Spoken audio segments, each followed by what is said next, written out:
There are no more barriers to cross. All I have in common with the uncontrollable and the insane, the vicious and the evil, all the mayhem I have caused and my utter indifference toward it, I have now surpassed. Well, what can I say about life in a tent, or life in a camp as he is presently known? He's a narcissist, seemingly, a bully, attention whore, money grabber, e-beggar. The list of his crimes goes on. Not least is false DMCAs, like those filed against 10Phoenix01 and GnarlyRants. Those channels will be linked below, including 10Phoenix01's backup channel, which is Brian Brothers Brian, and GnarlyRants' mirroring channel, GnarlyRants Mirroring. So go and subscribe to those 4 channels if you haven't already. If you've missed one of those, go sub, for goodness sake. Now, Life in a Camp was banned from YouTube. Yeah, banned. His channel was shut down through, well, I would say a more legitimate process considering his activity. And he came back. How does YouTube feel about this? Well, according to Life in a Camp, he has connections in YouTube. I doubt this. Happy Cabby made this claim in the same way. Do you know what connections means in regard to certain YouTubers who claim that? It means they keep on calling up YouTube and begging for action. And because they're a partner, they manage to weasel their way out of a bad spot, a bad situation. You call that connections? That's not like, oh yeah, I know this guy. That's like, I'm going to keep on whinging until they, I don't know, take down a flag or whatever.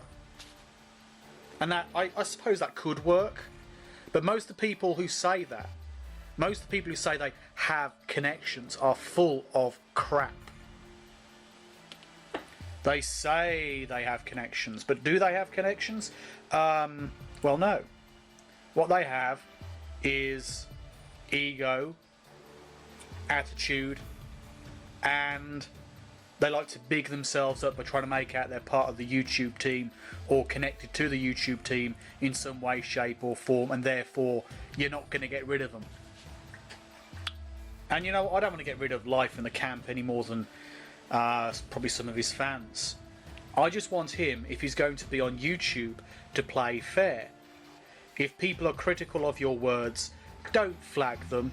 Don't file false DMCAs. By the way, a false DMCA is a felony because you're filing a DMCA on material, images or artworks which is covered by fair use. And if that person ever took you to court, well, you took them to court to try and sue them for the so-called copyrighted material, they say fair use, the judge says, yep, fair use, motherfucker, and then you end up being sued in a counter claim. So you're filing false DMCAs because you don't want it to get that far, do you? You don't imagine it will get that far. You just hope that you can shut down your critics, and then when they counterclaim, if they use their own docs, you can use that against them. Try and threaten them. Doc drop them on your sock accounts. And yeah, you have quite a few sock accounts, mate, so don't come the sly little guy with me. But there's my opinion for now. I may come on to this again in the future, but basically the reason why this has come up now, this whole drama situation, is because Life in a Camp has been attacking MrRepzion because of him having suicidal thoughts, and now Life in a Camp is saying that he is suicidal because people are criticizing him. Fucking joke. I don't know.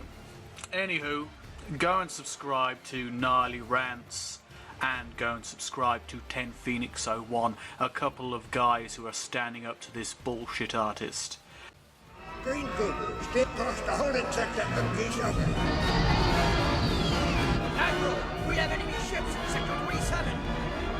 It's a trap!